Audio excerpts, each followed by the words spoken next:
दोस्तों, आज की कहानी है बहू तुम अपने साथ मायके घर की सहक और रसोई की महक ले जाती हो।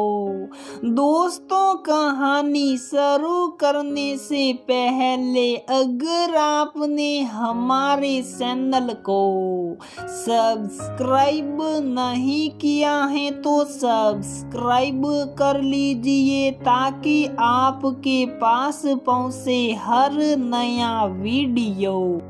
आज कोमल बहुत खुश थी। कोमल के मायके से उसका छोटा भाई उसे लेने आ रहा था।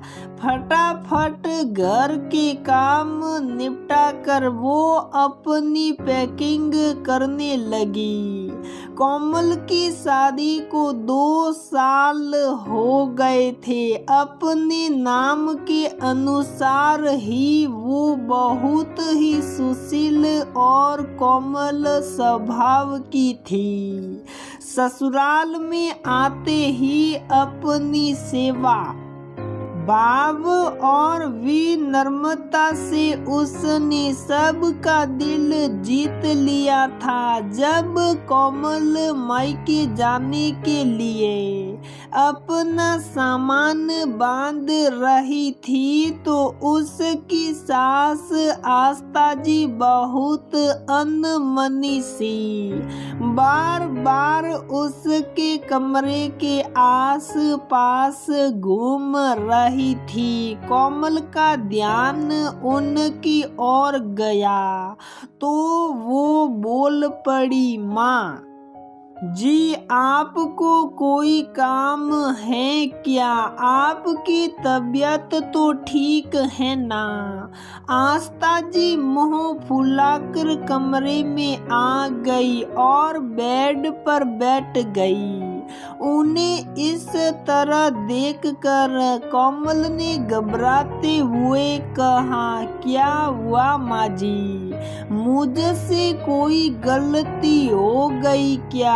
आस्था जी कोमल की तरफ मुंह करके बोली, बहू तुम अपने साथ बहुत कुछ मायके ले जाती हो। मुझे अच्छा नहीं लगता। सासू माँ की ये बात सुनकर कोमल स्तब्ध रह गई।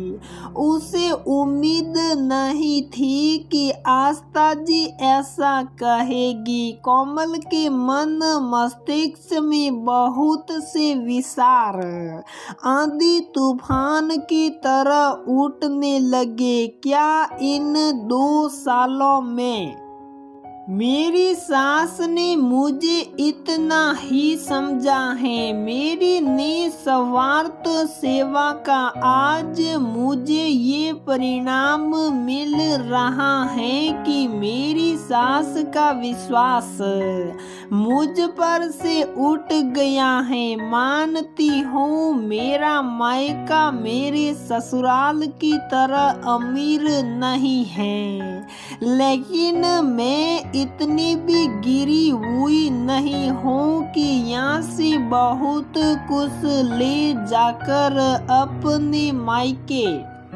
वालों को दे दूंगी। कोमल का गला रुंध गया। उसने मुंह से हकलाते हुए बस यही निकला, नहीं माँ जी, आप चाहो तो मेरी अटेसी खोल कर देख लो।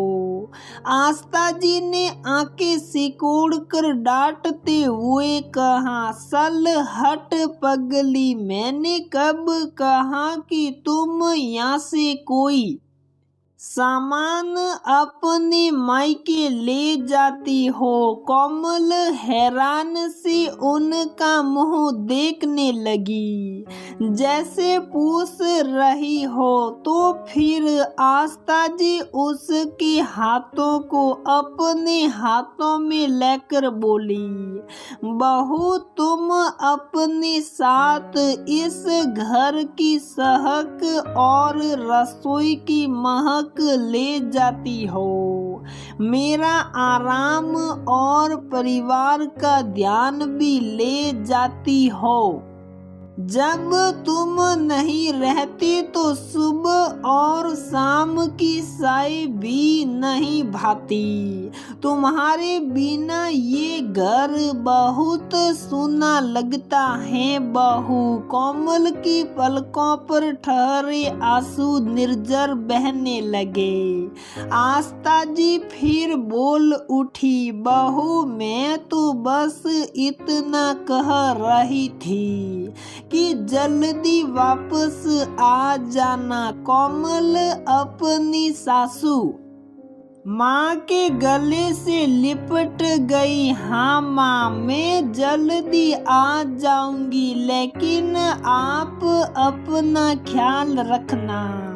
इतनी देर में कोमल का भाई उसे लेने आ गया। आस्था जी ने कोमल को एक पैकेट पकड़ाते हुए कहा, बहू इसमें तुम्हारे भाई और छोटी बहन के लिए कपड़े और कुछ मिठाइयाँ हैं।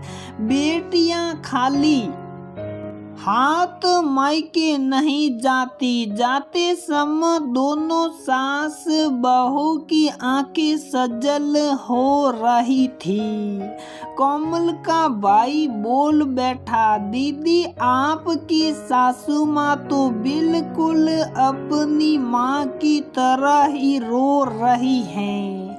कोमल बोली, हाँ भाई, क्योंकि हमारी माँ की तरह इस माँ से भी मेरी विदाई देखी नहीं जाती।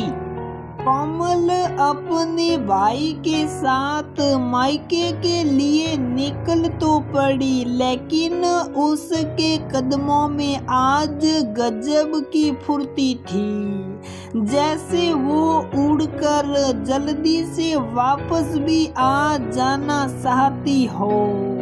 दोस्तों, अक्सर बहुओं को शिकायत रहती है कि उनकी सास उन्हें मायके नहीं भेजना चाहती, लेकिन कुछ सासू माँ का सचमुच बहू के जाने के बाद यही हाल होता है।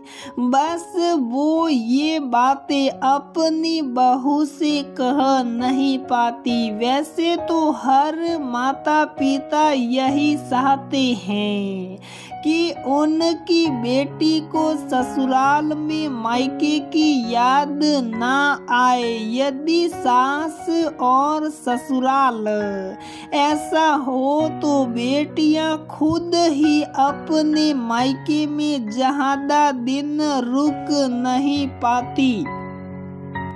तो दोस्तों, हमारी ये कहानी यहीं पर समाप्त होती है।